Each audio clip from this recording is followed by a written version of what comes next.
काशी विश्वनाथ को आखिर क्यों कहते हैं मुक्ति धाम? जानिए रहस्य। हर हर महादेव। प्रिय भक्तों, आप सभी का स्वागत है। आज के इस वीडियो में काशी को भगवान महादेव की सबसे प्रिय नगरी माना जाता है। यह केवल एक तीर्थ स्थल नहीं बल्कि स्वयं महादेव और माता पार्वती का दिव्य निवास स्थान है।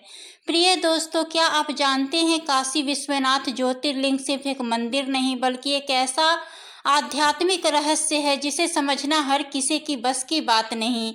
यहाँ एक ओर भगवान शिव तो दूसरी ओर माता भगवती है। ऐसा अनोखा संगम दुनिया में और कहीं नहीं मिलता। लेकिन दोस्तों, आखिर क्यों कहा जाता है कि भगवान शिव यहाँ स्वयं तारक मंत्र देकर मुक्ति प्रदान करते हैं? इसके पीछे एक अद्भुत पौराणिक कथा छिपी है जिसे बहुत कम लोग जानते हैं। आज हम आपको इस वीडियो में बताएंगे काशी विश्वनाथ धाम का वह रहस्य जो इतिहास, आस्था और चमत्कारों से भरा है, और इस ज्योतिर्लिंग के पीछे कौन सी रहस्यमय कहानी जुड़ी हुई है। ऐसा माना जाता है कि जो भी भक्त श्रद्धा से इस पौराणिक कथा को सुनता है उसकी सभी मनोकामनाएं पूर्ण हो जाती है। इसीलिए वीडियो को अंत तक जरूर देखें। साथ ही इस वीडियो को अपने मित्रों के साथ शेयर करें और कमेंट में हर हर महादेव लिखकर बाबा विश्वनाथ के प्रति अपनी आस्था व्यक्त करें।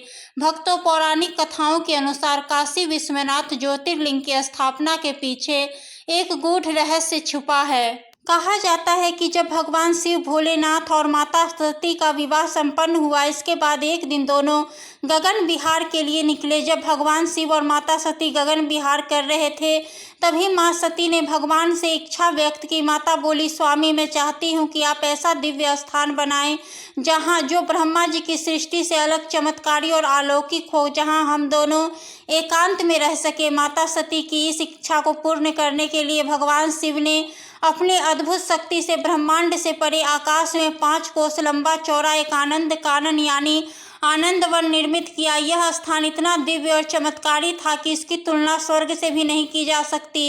इसके बाद भगवान भोलेनाथ माता सती के साथ उस आनंद कानन में विहार करने लगे। माता सती को वहां परम आनंद की अनुभूति हुई और उन्होंने महादेव से कहा, प्रभु, यह दिव्य आनंद केवल हमें ही नहीं बल्कि उन सभी प्राणियों को भी मिलना चाहिए जो संसार के दुखों से मुक्ति पाना चाहते हैं। भगवान शिव मुस्कुराए और बोले, हे देवी, आप समस्त संसार की माता है और आपके हृदय में जन कल्याण की भावना का होना स्वाभाविक है। मैं आपकी यह इच्छा अवश्य पूरी करूंगा। और तब महादेव ने भगवान श्री विष्णु से आग्रह किया कि वे इस आनंद कांड में आकर तपस्या करें ताकि उनकी साधना से यह स्थान तप, ज्ञान और भक्ति का केंद्र बन जाए। उस पवित्र क्षेत्र में भगवान श्री विष्णु ने अपने सुदर्शन चक्र से एक दिव्य कुंड का निर्माण किया और सहस्त्रों वर्षों तक कठोर तपस्या में लीन रहे। उनकी तपस्या इतनी गहन थी कि उनके शरीर से पसीने की धाराएं बहने लगी।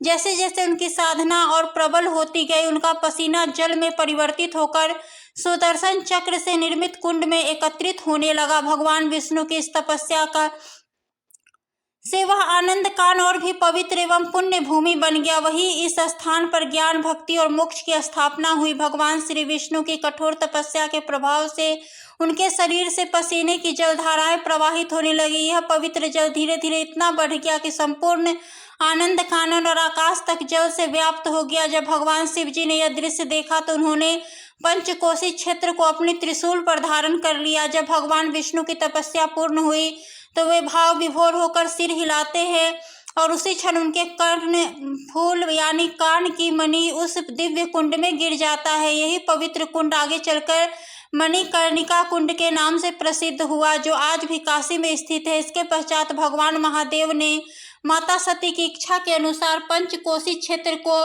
पृथ्वी पर स्थापित कर दिया। यही पुण्य भूमि आगे चलकर काशी अथवा बनारसी के नाम से जानी गई। तब भगवान श्री विष्णु महादेव से प्रार्थना करते हुए कहते हैं कि हे महादेव, जब तक आप और माता सती यहाँ संयुक्त रूप से निवास नहीं करेंगे तब तक यह काशी नगरी अधूरी और सूनी रहेगी। यह भूमि केवल तभी पूर्ण होगी जब आपकी दिव्यता इसके सदा के लिए स्थापित हो जाएगी। भगवान विष्णु की इस भावनापूर्ण प्रार्थना को सुनकर भगवान भोलेनाथ और माता सती दोनों ने शिवलिंग के रूप में स्वयं को प्रकट किया। यह दिव्य शिवलिंग आगे चलकर श्री विशेश्वर ज्योतिर्लिंग के नाम से विख्यात हुआ। शिवजी और माता सती की अलौकिक ज्योति से अलौकिक यह काशी विश्वनाथ ज्योतिर्लिंग सतयुग से लेकर कलयुग तक अपनी दिव्य उपस्थिति से भक्तों की सभी मनोकामनाएं पूर्ण करता रहा है।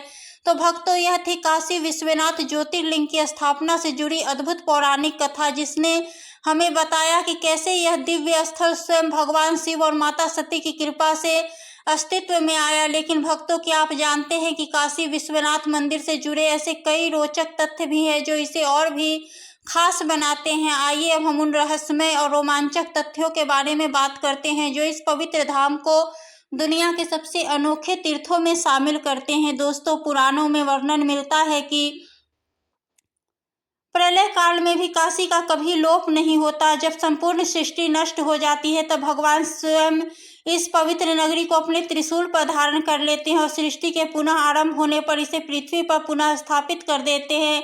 इसी कारण काशी को अविनाशी नगरी कहा जाता है। प्राचीन काल से ही लोग मोक्ष प्राप्ति के लिए काशी आते हैं और यही अपने प्राण त्यागना चाहते हैं। ऐसा इसलिए क्योंकि पुराणों में वर्णित है कि स्वयं भगवान भोलेनाथ मृत्यु के समय प्राणी के कान में तारक मंत्र का उपदेश देते हैं। यह दिव्य मंत्र इतना शक्तिशाली होता है कि इससे जीव अवागमन के चक्र से मुक्त हो जाता है। इस पवित्र स्थान का प्राचीन नाम काशी है, लेकिन इसके दोनों ओर बहने वाली वरुणा और अस नदियों के कारण इसे वाराणसी कहा जाने लगा। इसके पूर्व में गंगा नदी, उत्तर में वरुणा नदी और दक्षिण में असी नदी प्रवाहित होती है। यही कारण है कि पूरे विश्व से लाखों श्रद्धालु और साधक काशी के दर्शन के लिए आते हैं। यहाँ की गंगा आरती, जो केवल भारत ही नहीं बल्कि संपूर्ण विश्व में अपनी भव्यता और आध्यात्मिकता के लिए प्रसिद्ध है। महाराजा रणजीत सिंह ने अपनी अगाध श्रद्धा के प्रतीक स्वरूप 1000 किलोग्राम शुद्ध सोना अर्पित कर इस मंदिर के शिखर को स्वर्ण मंडित कराया। इसी कारण इसे स्वर्ण मंदिर भी कहा जाता है। मान्यता है कि भगवान शिव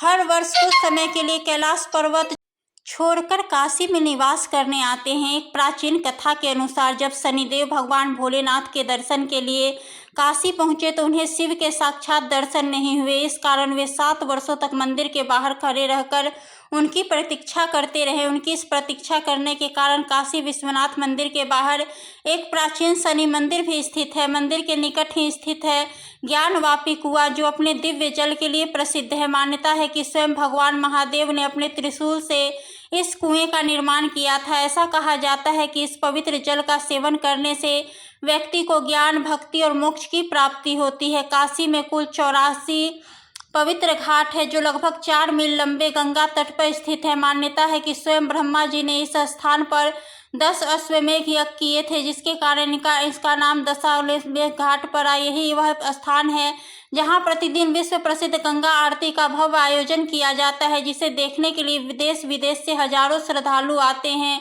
भक्तों, काशी विश्वनाथ मंदिर के शिखर पर एक दिव्य स्वर्ण छत्र स्थापित है जिसे अत्यंत चमत्कारी माना जाता है। इस छत्र के संबंध में एक अद्भुत मान्यता प्रचलित है। कहा जाता है कि जो भी भक्त इस स्वर्ण छत्र के दर्शन कर सच्चे मन से प्रार्थना करता है उसकी मनोकामना अवश्य ही पूर्ण होती है। काशी के प्रत्येक घाट से कोई न कोई पौराणिक कथा जुड़ी हुई है। कुछ प्रमुख घाटों में शामिल है हरिश्चंद्र घाट, जहाँ राजा हरिश्चंद्र ने स्वयं की परीक्षा देते हुए चंडाल बनकर शवदाह कराया था। मुंशी घाट, जो अपनी ऐतिहासिक महत्व के लिए प्रसिद्ध है। नारद घाट, जिसे आरसी नारद से जोड़ा जाता है। लोलार्क घाट, जो सूर्य उपासना और स्नान के लिए प्रसिद्ध है। तुलसी घाट, जहाँ गोस्वामी तुलसीदास ने रामचरितमानस की रचना की थी। आदि केशव घाट, जहाँ गंगा नदी काशी में प्रवेश करती है। वाराणसी के 84 घाट गंगा नदी के किनारे धनुष के आकार में फैले हुए हैं, जो इन्हें और भी मनोहारी बनाते हैं। दोस्तों, इन सभी घाटों का मुख पूर्व दिशा में होने के कारण सूर्योदय की पहली किरणें सीधे इन पर पड़ती है।